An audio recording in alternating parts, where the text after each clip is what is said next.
कुछ क्षण सोचने के बाद बीरबल ने जवाब देते हुए कहा, हुजूर, हमारे यहाँ 80,971 कौवे हैं। बीरबल का जवाब सुनकर बादशाह अकबर हैरान और आश्चर्यचकित रह गया और फिर उन्होंने पूछा, अगर इससे ज्यादा हुए तो? बीरबल ने जवाब दिया, तब हो सकता है वे दूसरे राज्यों से आए हुए होंगे। अकबर ने पूछा, अगर कम हुए तो? बीरबल ने मुस्कुराकर जवाब दिया, वे दूसरे राज्यों में चले गए होंगे। यह सुनकर अकबर बीरबल की हास्यवृत्ति, चतुराई और वाक पटुता पर खुश हुए। बीरबल का नियम था कि दरबार से फुर्सत पाकर वह अपना कुछ समय एकांतवास में बिताया करता था। एक दिन जब वह दरबार से खाली होकर अपने घर लौट रहा था तो मार्ग में उसे एक आदमी मिला। उसने बीरबल से पूछा, महाशय जी, क्या आप कृपा कर मुझे बीरबल के घर का पता बतला सकते हैं? बीरबल ने कहा, क्यों नहीं बतला सकता। तब वह उसको अपने घर का पता ठिकाना बतलाकर यहाँ से चलता हुआ। वह मनुष्य पूछता पूछता बीरबल के घर जा पहुंचा और उसके घर वालों से बीरबल से मिलने का अनुरोध किया। वे बोले, ताऊ जी अभी बाहर गए हैं, ठहर जाओ, थोड़ी देर में मुलाकात हो जाएगी। वह आदमी बीरबल के द्वार पर बैठकर उसके आने की प्रतीक्षा करने लगा। थोड़ी देर बाद बीरबल लौटकर आया। वह उसे पहचानकर आश्चर्यचकित होकर पूछा, दीवान जी, रास्ते में आपसे मेरी मुलाकात हुई थी, परंतु वहां पर आपने मुझे अपना परिचय क्यों नहीं दिया? बीरबल ने कहा, आपका कहना अक्षरशः सत्य है, परंतु आपने मुझसे बीरबल के घर का पता पूछा था, इसलिए मैंने अपने घर का पता बतला दिया। यदि मेरा परिचय पूछा होता तो मैं आपको अपना परिचय देता। उस आदमी ने कहा, लोगों के मुख से मैंने ऐसा सुना है कि आप नित्य प्रति अपना थोड़ा समय एकांतवास में बिताते हैं, सो उसका क्या कारण है? बीरबल बोला, आपको समझना चाहिए था कि एकांतवास से बड़ा लाभ होता है। पहले तो एकांतवास में विचारों की सूझ भली भांति होती है, दूसरा एकांत मनन करने का सर्वोत्कृष्ट साधन है। यदि आप कहीं अलग बैठकर विचार करेंगे तो आपको अपनी परिस्थिति साफ साफ दिख पड़ेगी। वह मनुष्य बीरबल के उत्तर से संतुष्ट होकर अपने घर लौट गया। एक दिन बादशाह ने बीरबल से मस्ती लेने के इरादे से उसके जूते गुम करा दिए। जब घर जाने का समय हुआ तो बीरबल अपने जूतों को तलाश करने लगा। जब वे न मिले तो बादशाह ने कहा, अच्छी बात है, बीरबल को हमारी तरफ से जूते दिए जाएं। बीरबल नए जूतों का पहनकर ऊपरी प्रसन्नता दिखलाते हुए बोला, मैं आपको आशीर्वाद देता हूं कि ईश्वर इसके पहले आपको हरलोक परलोक सभी जगह ऐसे ही 1000 जूते दे। बीरबल के ऐसे हास्यपूर्ण आशीर्वाद को सुनकर बादशाह खिलखिलाकर हंस पड़ा। दरबारी लोग चकित होकर बीरबल का मुंह देखते रह गए। एक दिन बादशाह अपने दरबार में बैठा हुआ दरबारियों से दिलबहलवा की बातें कर रहा था। उसी समय बीरबल भी आ पहुंचा। बादशाह ने बीरबल से पूछा, बीरबल, क्या बतला सकते हो कि फल कौन सा अच्छा, दूध किसका अच्छा, पत्ता किसका अच्छा, फूल कौन सा अच्छा, मिठास कौन सी अच्छी, राजा कौन अच्छा? उपस्थित मंडली में एक भी ऐसा न था जो उन प्रश्नों का उचित उत्तर देता। तब बादशाह ने इसका भार बीरबल के ऊपर दिया। बीरबल बोला, पृथ्वीनाथ, फलों में बेटा अच्छा है जिससे बाप दादों का नाम पुस्त दर पुस्त चला जाता है। दूध माता का उत्तम होता है जिससे सबका पालन पोषण होता है। पत्ता पान का अच्छा होता है, इसके देने से नौकर स्वामिभक्त हो जाता है, यहाँ तक कि उसके लिए प्राण तक न्योछावर करने को उद्यत हो जाता है। फूल कपास का अच्छा होता है कारण कि उसके सहारे संसार भर की लज्जा रहती है। मिठास वाणी की अच्छी होती है जिसके फलस्वरूप बिना पैसा कौड़ी के लोग वश में हो जाते हैं। राजाओं में इंद्र अच्छा है जो पानी बरसाकर जगत को पालता है। बीरबल के ऐसे उत्तर से सब सभासदों के सहित बादशाह अति प्रसन्न हुए। एक दिन बादशाह राजकीय कामों से अवकाश पाकर अपने दरबार में बैठे थे। इधर उधर की बातें भी हो रही थी। तब बादशाह ने पूछा, गर्मी, बरसात, जाड़ा, हेमंत, शिशिर और बसंत, इन छहों ऋतुओं में सर्वोत्तम ऋतु कौन सी है? दरबारियों ने अपनी अभिरुचि के अनुसार किसी ने कुछ और किसी ने कुछ बतलाया, परंतु उनका उत्तर कुछ संतुष्टिपूर्ण नहीं हुआ। तब बादशाह ने बीरबल से पूछा। बीरबल ने तुरंत उत्तर दिया, हुजूर, जिनका पेट भरा हुआ होता है उनके लिए सभी ऋतुएं अच्छी होती हैं, भूखों के लिए एक भी नहीं, यानी सभी बुरी होती हैं। एक दिन एक पुजारी अकबर के दरबार में सोने की चूड़ियों से भरी कलाई लेकर आया और अकबर को एक चुनौती दी। उसने सुझाव दिया कि वह अकबर के दरबार के रईस से सवाल करेगा और अगर वह हार जाता है तो उसने दुनिया भर के महापुरुषों से जो चूड़ियां इकट्ठी की हैं वे अकबर की होंगी, लेकिन अगर वह जीत जाता है तो अकबर को उसे एक और सोने की चूड़ी देनी होगी। चुनौती का सामना करने के लिए बीरबल को बुलाया गया और पुजारी ने उससे पूछताछ शुरू कर दी। पुजारी ने बीरबल से पहला सवाल पूछा, आमतौर पर हमारा दिमाग हमारे सिर में होता है, लेकिन कब जाता है? बीरबल ने बुढ़ापे में कहा। अगला सवाल यह था कि शर्म आपकी आंखों से कब छूटती है? बीरबल ने कहा कि जब आप कुछ गलत करते हैं। अगला सवाल यह था कि बहादुरी कब छोड़ती है? बीरबल ने उत्तर दिया कि जब हम किसी चीज से डरते हैं। आखिरी सवाल यह था कि शक्ति हमारे शरीर को कब छोड़ती है? तब बीरबल ने जवाब दिया कि बुढ़ापे में ऐसा होता है जब हम अपने काम खुद करने में असमर्थ होते हैं। पुजारी समझ गया कि वह हार गया है, इसलिए उसने अपनी सारी चूड़ियां अकबर को दे दी और चला गया। एक दिन संध्या समय बादशाह और बीरबल हवा सेवन के लिए कहीं जा रहे थे। नगर के बाहर जाकर बादशाह ने देखा कि एक कुत्ता कई दिन की सड़ी होने के कारण काली पड़ी हुई रोटी को बड़ी चाव से खा रहा है। उसे देख बादशाह को मजाक करने की सूझी और बीरबल को संबोधन कर बोला, देखो बीरबल, कुत्ता काली को खा रहा है। दरअसल काली बीरबल की मां का नाम था। बीरबल अपने हाजिर जवाबी के लिए तो विख्यात ही था। वह झट बोला, हुजूर, उसे वही नियामत है। इस पर बादशाह कुछ चिड़चिड़ा सा गया, क्योंकि नियामत उसकी माता का नाम था और काली बीरबल की माता का नाम था। उसने कहा, बीरबल, तुम मेरी माता को कुत्ते को खिला रहा है। बीरबल ने उत्तर दिया, क्या आपने मेरी माता से पहले कुत्ते को नहीं खिलाया था? बादशाह ने उत्तर दिया, मैं तुम्हारी माता को नहीं, उस काली रोटी के लिए कह रहा था। बीरबल बोला, मैं भी तो यही कहा था कि रोटी चाहे कैसी भी सड़ी गली क्यों न हो, परंतु उसके लिए तो वही नियामत है। बादशाह संतुष्ट हो गया और काफी समय तक बीरबल से कोई दूसरा मजाक नहीं किया। हमेशा की तरह एक दिन बादशाह अकबर के दरबार में कार्यवाही चल रही थी। तभी एक व्यक्ति हाथ में एक कांच का मर्तबान लिए वहां आया। बादशाह अकबर ने पूछा, बोलो तुम क्या चाहते हो और इस मर्तबान में क्या है? वह व्यक्ति बोला, जहांपनाह, इसमें रेत और चीनी का मिश्रण है। बादशाह अकबर ने फिर पूछा, यह तुम यहाँ क्यों लाए हो? माफी चाहता हूँ हुजूर, व्यक्ति बोला, हमने बीरबल की बुद्धिमता के बारे में बहुत सुन रखा है। हम बीरबल की काबिलियत को परखना चाहते हैं। हम चाहते हैं कि वह रेत से चीनी का दाना दाना अलग कर दे।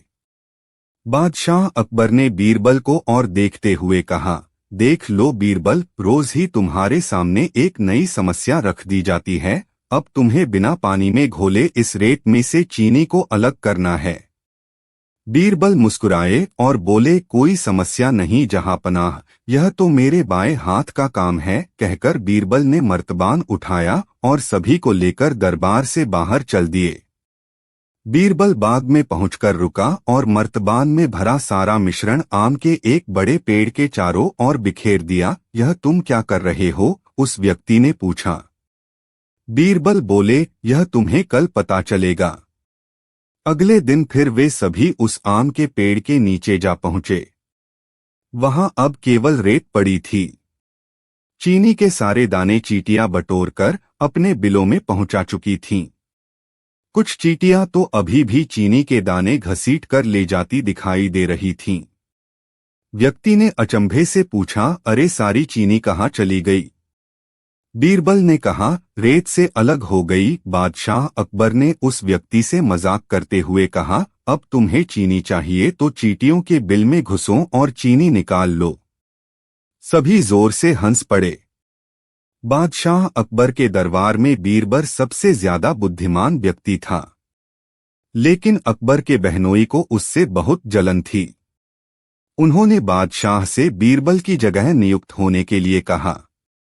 उसने पर्याप्त आश्वासन दिया कि वे बीरबल की तुलना में अधिक कुशल और सक्षम साबित होगा। इससे पहले कि अकबर इस मामले पर कोई फैसला ले पाता, यह खबर बीरबल तक पहुंच गई।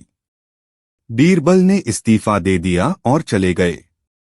अब अकबर के बहनोई को बीरबल के स्थान पर मंत्री बना दिया गया। अकबर ने नए मंत्री का परीक्षण करने का फैसला किया। उसने उसे 300 सोने के सिक्के दिए और कहा, इन सोने के सिक्कों को ऐसे खर्च करो जैसे मुझे इस जीवन में 100 सोने के सिक्के मिले, दूसरी दुनिया में 100 सोने के सिक्के और दूसरे सोने के सिक्के न तो यहाँ हैं और नहीं।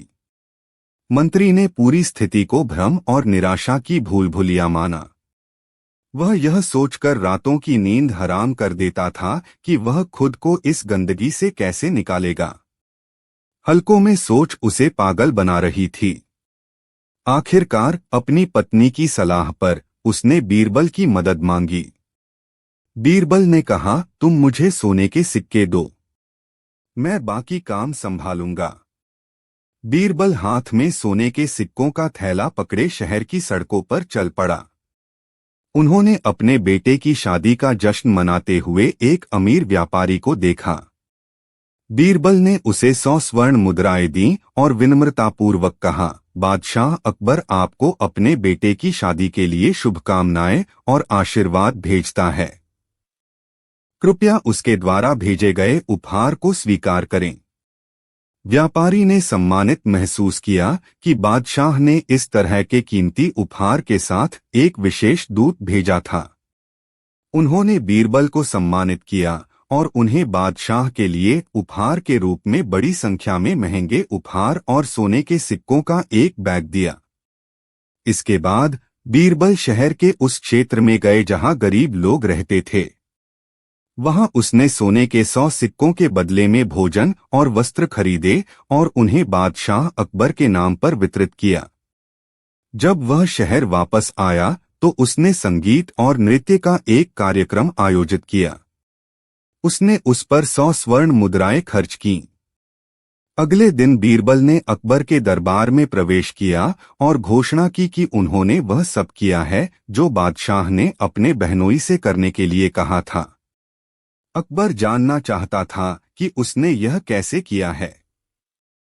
बीरबल ने सभी घटनाओं के दृश्यों को दोहराया और फिर कहा, मैंने अपने बेटे की शादी के लिए व्यापारी को जो पैसा दिया था, आप इस धरती पर वापस आ गए हैं। मैंने जो पैसा गरीबों के लिए भोजन और कपड़े खरीदने में खर्च किया, वह आपको दूसरी दुनिया में मिलेगा। जो पैसा मैंने संगीत समारोह में खर्च किया, वह आपको न तो यहाँ मिलेगा और नहीं। अकबर के बहनोई ने अपनी गलती समझी और इस्तीफा दे दिया। बीरबल को अपना स्थान वापस मिल गया। किसी विषय को लेकर दरबार की कार्यवाही चल रही थी। सभी अपनी अलग अलग राय पेश कर रहे थे। सभी एक एक कर अपनी राय दे रहे थे। बादशाह अकबर दरबार में बैठे यह महसूस कर रहे थे कि सबकी राय अलग है। उन्हें आश्चर्य हुआ कि सभी एक जैसे क्यों नहीं सोचते। यह सोच अकबर ने बीरबल से पूछा, बीरबल क्या तुम बता सकते हो कि लोगों की राय आपस में मिलती क्यों नहीं? हमेशा सब अलग अलग क्यों सोचते हैं?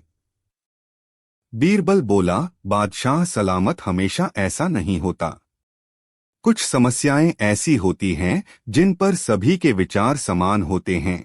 इसके बाद कुछ और काम निपटाकर दरबार की कार्यवाही समाप्त हो गई। सभी अपने अपने घरों को लौट चले। उसी शाम जब बीरबल और अकबर बाग में टहल रहे थे, तभी बादशाह अकबर ने फिर वही राग छेड़ दिया और बीरबल से बहस करने लगे। तब बीरबल बाग के ही एक कोने की ओर उंगली से संकेत करता हुआ बोला, वहां उस पेड़ के निकट एक कुआं है, वहां चलिए। मैं कोशिश करता हूं कि आपको समझा सकूं कि जब कोई समस्या जनता से जुड़ी हो तो सभी एक जैसा ही सोचते हैं। मेरे कहने का मतलब यह है कि बहुत सी ऐसी बातें हैं जिनको लेकर लोगों के विचार एक जैसे होते हैं। अकबर ने कुछ देर कुएं की ओर घूरा, फिर बोले, लेकिन मैं कुछ समझा नहीं।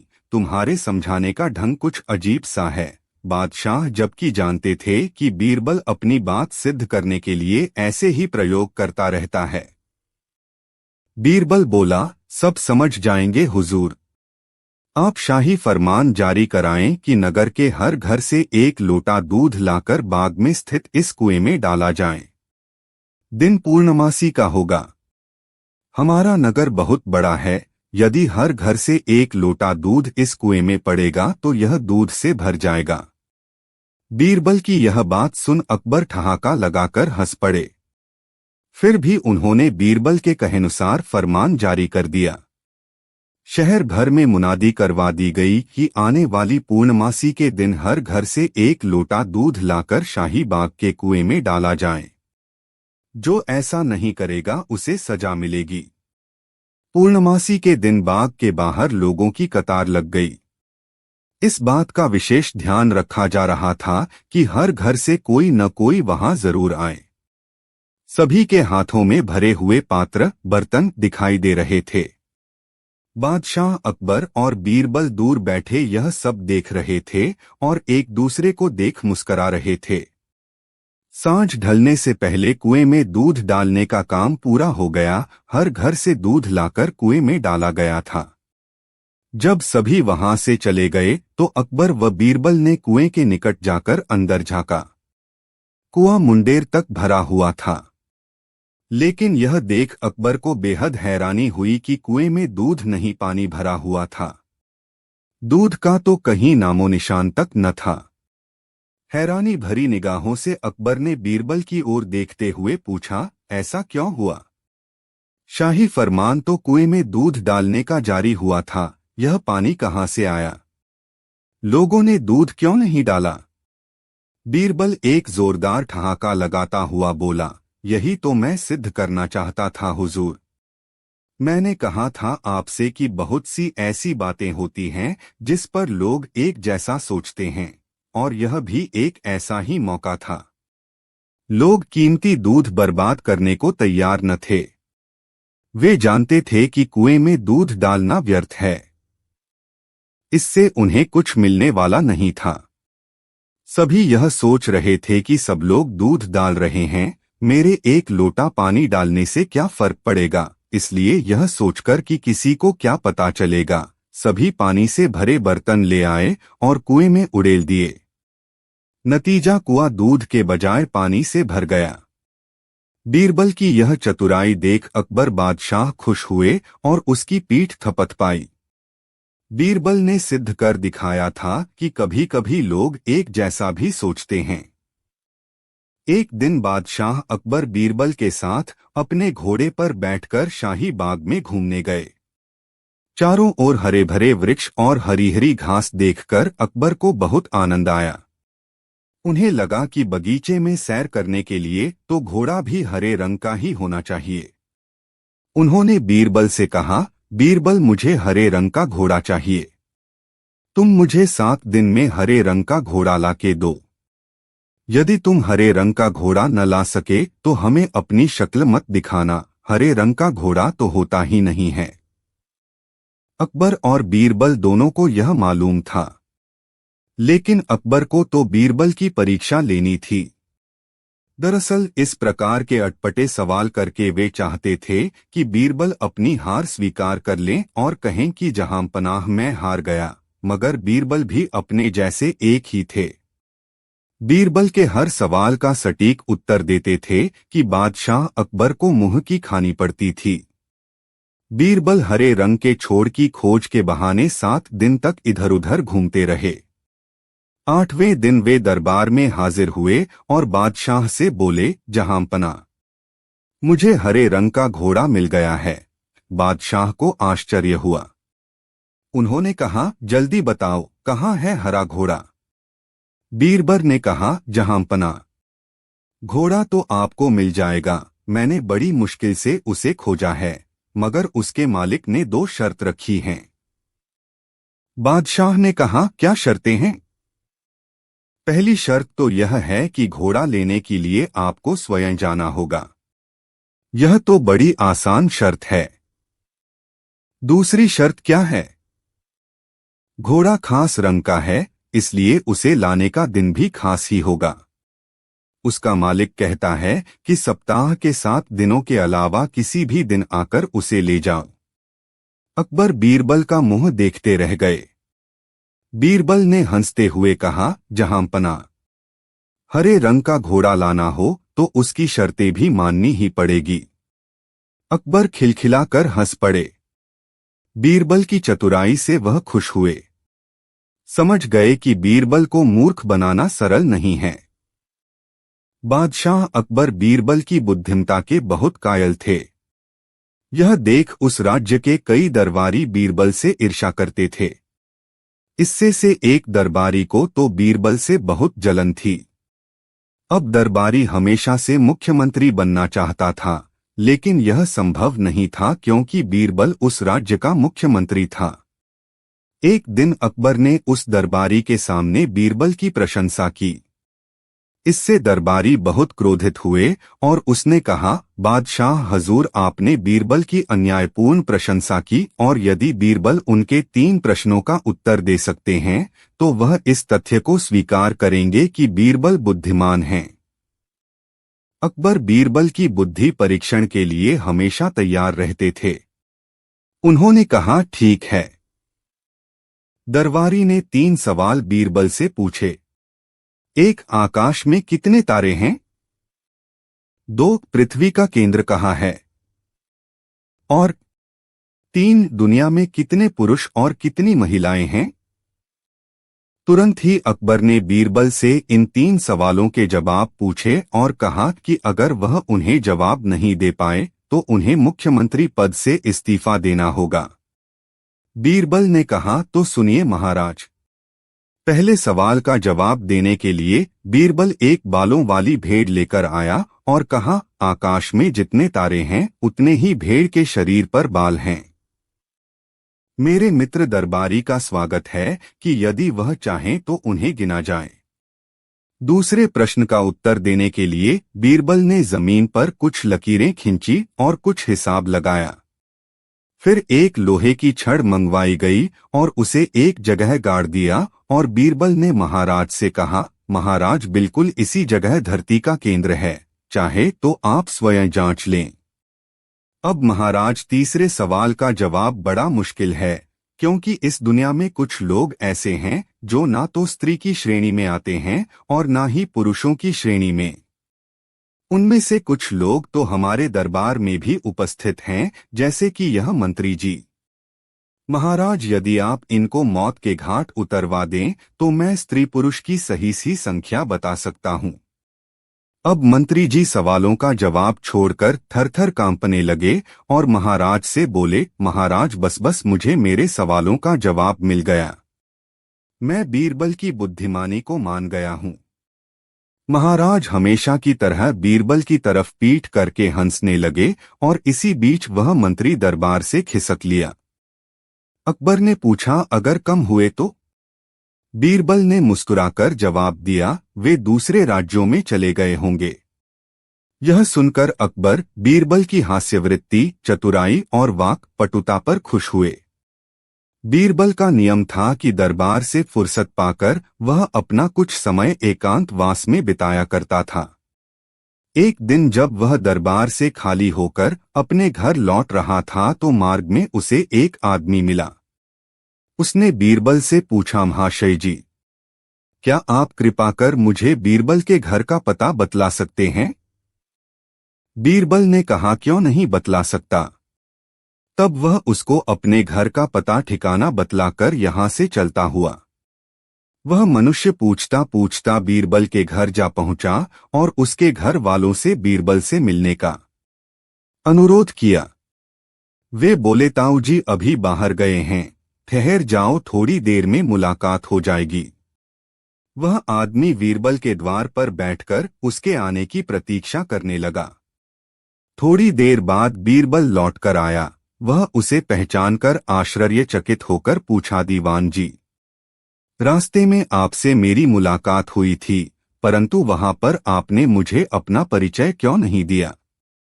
बीरबल ने कहा, आपका कहना अक्षरशः सत्य है, परंतु आपने मुझसे बीरबल के घर का पता पूछा था, इसलिए मैंने अपने घर का पता बतला दिया। यदि मेरा परिचय पूछा होता तो मैं आपको अपना परिचय देता। उस आदमी ने कहा, लोगों के मुख से मैंने ऐसा सुना है कि आप नित्य प्रति अपना थोड़ा समय एकांतवास में बिताते हैं, सो उसका क्या कारण है? बीरबल बोला, आपको समझना चाहिए था कि एकांतवास से बड़ा लाभ होता है। पहले तो एकांतवास में विचारों की सूझ भली भांति होती है, दूसरा एकांत मनन करने का सर्वोत्कृष्ट साधन है। यदि आप कहीं अलग बैठकर विचार करेंगे तो आपको अपनी परिस्थिति साफ साफ दिख पड़ेगी। वह मनुष्य बीरबल के उत्तर से संतुष्ट होकर अपने घर लौट गया। एक दिन बादशाह ने बीरबल से मस्ती लेने के इरादे से उसके जूते गुम करा दिए। जब घर जाने का समय हुआ तो बीरबल अपने जूतों को तलाश करने लगा। जब वे न मिले तो बादशाह ने कहा, अच्छी बात है, बीरबल को हमारी तरफ से जूते दिए जाएं। बीरबल नए जूतों का पहनकर ऊपरी प्रसन्नता दिखलाते हुए बोला, मैं आपको आशीर्वाद देता हूं कि ईश्वर इसके पहले आपको हरलोक परलोक सभी जगह ऐसे ही 1000 जूते दे। बीरबल के ऐसे हास्यपूर्ण आशीर्वाद को सुनकर बादशाह खिलखिलाकर हंस पड़ा। दरबारी लोग चकित होकर बीरबल का मुंह देखते रह गए। एक दिन बादशाह अपने दरबार में बैठा हुआ दरबारियों से दिल बहलवा की बातें कर रहा था। उसी समय बीरबल भी आ पहुंचा। बादशाह ने बीरबल से पूछा, बीरबल, क्या बतला सकते हो कि फल कौन सा अच्छा, दूध किसका अच्छा, पत्ता किसका अच्छा, फूल कौन सा अच्छा, मिठास कौन सी अच्छी, राजा कौन अच्छा? उपस्थित मंडली में एक भी ऐसा न था जो उन प्रश्नों का उचित उत्तर देता। तब बादशाह ने इसका भार बीरबल के ऊपर दिया। बीरबल बोला, पृथ्वीनाथ, फलों में बेटा अच्छा है जिससे बाप दादों का नाम पुस्त दर पुस्त चला जाता है। दूध माता का उत्तम होता है जिससे सबका पालन पोषण होता है। पत्ता पान का अच्छा होता है, इसके देने से नौकर स्वामिभक्त हो जाता है, यहाँ तक कि उसके लिए प्राण तक न्योछावर करने को उद्यत हो जाता है। फूल कपास का अच्छा होता है कारण कि उसके सहारे संसार भर की लज्जा रहती है। मिठास वाणी की अच्छी होती है जिसके फलस्वरूप बिना पैसा कौड़ी के लोग वश में हो जाते हैं। राजाओं में इंद्र अच्छा है जो पानी बरसाकर जगत को पालता है। बीरबल के ऐसे उत्तर से सब सभासदों के सहित बादशाह अति प्रसन्न हुए। एक दिन बादशाह राजकीय कामों से अवकाश पाकर अपने दरबार में बैठे थे। इधर उधर की बातें भी हो रही थी। तब बादशाह ने पूछा, गर्मी, बरसात, जाड़ा, हेमंत, शिशिर और बसंत, इन 6 ऋतुओं में सर्वोत्तम ऋतु कौन सी है? दरबारियों ने अपनी अभिरुचि के अनुसार किसी ने कुछ और किसी ने कुछ बतलाया, परंतु उनका उत्तर कुछ संतुष्टिपूर्ण नहीं हुआ। तब बादशाह ने बीरबल से पूछा। बीरबल ने तुरंत उत्तर दिया, हुजूर, जिनका पेट भरा हुआ होता है उनके लिए सभी ऋतुएं अच्छी होती हैं, भूखों के लिए एक भी नहीं, यानी सभी बुरी होती हैं। एक दिन एक पुजारी अकबर के दरबार में सोने की चूड़ियों से भरी कलाई लेकर आया और अकबर को एक चुनौती दी। उसने सुझाव दिया कि वह अकबर के दरबार के रईस से सवाल करेगा और अगर वह हार जाता है तो उसने दुनिया भर के महापुरुषों से जो चूड़ियां इकट्ठी की हैं वे अकबर की होंगी, लेकिन अगर वह जीत जाता है तो अकबर को उसे एक और सोने की चूड़ी देनी होगी। चुनौती का सामना करने के लिए बीरबल को बुलाया गया और पुजारी ने उससे पूछताछ शुरू कर दी। पुजारी ने बीरबल से पहला सवाल पूछा, आमतौर पर हमारा दिमाग हमारे सिर में होता है, लेकिन कब जाता है? बीरबल ने बुढ़ापे में कहा। अगला सवाल यह था कि शर्म आपकी आंखों से कब छूटती है? बीरबल ने कहा कि जब आप कुछ गलत करते हैं। अगला सवाल यह था कि बहादुरी कब छोड़ती है? बीरबल ने उत्तर दिया कि जब हम किसी चीज से डरते हैं। आखिरी सवाल यह था कि शक्ति हमारे शरीर को कब छोड़ती है? तब बीरबल ने जवाब दिया कि बुढ़ापे में ऐसा होता है जब हम अपने काम खुद करने में असमर्थ होते हैं। पुजारी समझ गया कि वह हार गया है, इसलिए उसने अपनी सारी चूड़ियां अकबर को दे दी और चला गया।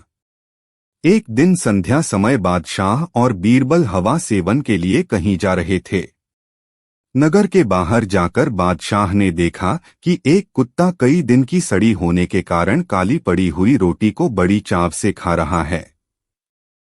उसे देख बादशाह को मजाक करने की सूझी और बीरबल को संबोधन कर बोला, देखो बीरबल, कुत्ता काली को खा रहा है। दरअसल काली बीरबल की मां का नाम था। बीरबल अपने हाजिर जवाबी के लिए तो विख्यात ही था। वह झट बोला, हुजूर, उसे वही नियामत है। इस पर बादशाह कुछ चिड़चिड़ा सा गया, क्योंकि नियामत उसकी माता का नाम था और काली बीरबल की माता का नाम था। उसने कहा, बीरबल, तुम मेरी माता को कुत्ते को खिला रहा है। बीरबल ने उत्तर दिया, क्या आपने मेरी माता से पहले कुत्ते को नहीं खिलाया था? बादशाह ने उत्तर दिया, मैं तुम्हारी माता को नहीं, उस काली रोटी के लिए कह रहा था। बीरबल बोला, मैं भी तो यही कहा था कि रोटी चाहे कैसी भी सड़ी गली क्यों न हो, परंतु उसके लिए तो वही नियामत है। बादशाह संतुष्ट हो गया और काफी समय तक बीरबल से कोई दूसरा मजाक नहीं किया। एक दिन सुबह सुबह बादशाह हाथ मुंह धोकर अपने एक नौकर से बोला, बुलाता आ, लेकिन आगे का मतलब नहीं बतलाया कि किसको बुलाता आ। बेचारे नौकर ने बहुत मूर मारा, पर उसकी समझ में कुछ न आया कि आखिरकार किसको ले आऊं। वह निरर्थक कई आदमियों के पास दौड़ आया, परंतु किसी को समझ में असल बात न आई कि बादशाह किसे बुलाना चाहते हैं। वह विवश होकर बीरबल के घर पहुंचा और सब घटना कहकर इस बात का जिज्ञासु हुआ कि बादशाह किसको बुला रहे हैं। बीरबल ने उससे पूछा, उस समय बादशाह क्या कर रहे थे? तब नौकर ने जवाब दिया, वे हाथ मुंह धोकर बैठे हुए थे। बीरबल ने बतलाया कि वे हजामत बनना चाहते हैं, अतएव तू हज्जाम को लिवा ले जा। नौकर हजाम को ले गया। बादशाह हज्जाम को देखकर अति प्रसन्न हुआ और उस नौकर से पूछा, यह राय तुझे किसने दी? नौकर ने कहा, हुजूर, जब मेरी समझ में आपकी बात न आई तो मैं बड़ा परेशान हुआ। अंत में हारकर बीरबल जी के पास जाकर सारा किस्सा कह सुनाया। उन्होंने बताया, बादशाह हज्जाम को बुला रहे हैं। बादशाह बीरबल की कुशाग्र बुद्धि से बड़ा संतुष्ट हुआ। एक दिन बादशाह के महल में चोरी हो गई। अलमारी से एक कीमती जेवर गायब हो गया। जब चोर का कोई सुराग नहीं मिला तो बादशाह ने बीरबल को पता करने की आज्ञा दी। तब बीरबल ने चाल चलने की एक नई तरकीब सोचकर निकाली। वह पहले अलमारी से बारी बारी अपने दोनों कान सटाया, मानो कोई बात सुनने की चेष्टा कर रहा हो। उसके बाद फिर कान हटाकर बादशाह से कहा, किया हुजूर, वह आपकी अलमारी साफ साफ बतला रही है कि चोर की दाढ़ी में तिनका है। एक दरबारी सहम कर अपनी दाढ़ी से हाथ लगाने लगा। बीरबल ने झट उसे गिरफ्तार कर लिया। उस दरबारी ने थोड़ी देर बाद भरी सभा में अपना अपराध स्वीकार कर लिया। एक दिन बादशाह को एक नई तरंग सूझी। उसने बीरबल को तुरंत आज्ञा दी। बीरबल, एक ऐसा मनुष्य ढूंढ कर लाओ जो सब सवालों का सरताज हो। बीरबल किसी बात से भला कब हताश होने वाला था। उसने झट उत्तर दिया, हुजूर, शीघ्रातिशीघ्र ढूंढकर हाजिर करूंगा, परंतु इस काम में 10,000 रुपयों की आवश्यकता है। बादशाह की आज्ञा से बीरबल को तत्काल 10,000 रुपयों की थैली दी गई। बीरबल रुपयों को लेकर अपने घर चला गया। थैली घर पर रख आप 100 सथाने का एक सयाना की फिराक में शहर की गलियों को छानने लगा। कहावत मशहूर है, जिन खोजा तिन पाइया गहरे पानी पैठ दैवात, उसे एक अहीर मिला।